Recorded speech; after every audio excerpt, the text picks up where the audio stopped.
Hi, so I've got some questions from viewers and readers.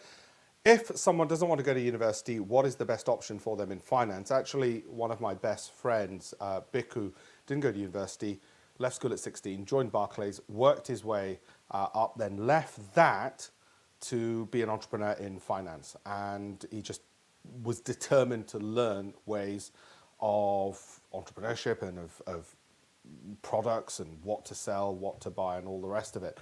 Now, the thing with entrepreneurship is, if you need to ask, should you be one, you shouldn't. If you need to ask, how do I go about finding out what the right thing is for me, probably not right for you. It's like when Warren Buffett was asked, how do I become a billionaire?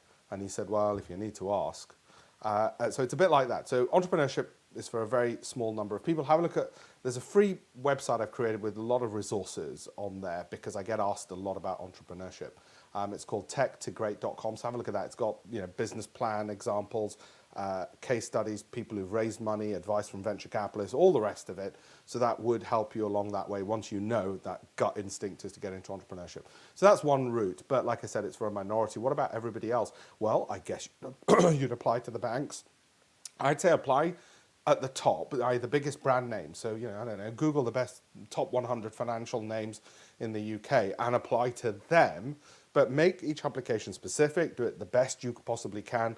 Look on the internet to see what a good application actually looks like, what the ideal one looks like.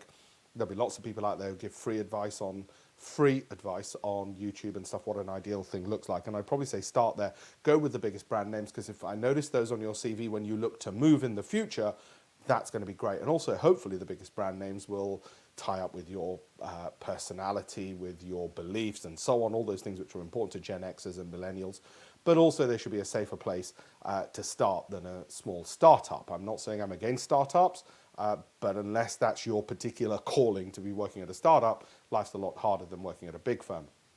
And then just compare salaries and so on. There's, again, websites which will tell you what it's like working at these firms and what the salary levels are. So do that kind of research on it so that you pick the right employer. But I'd say big brand names were particularly important. Anyway, to my mindset, you might disagree that there's other values. But whatever those other values are, make a list of what they are for you and then work out which companies fit for you and will give you the best development in your career and so on.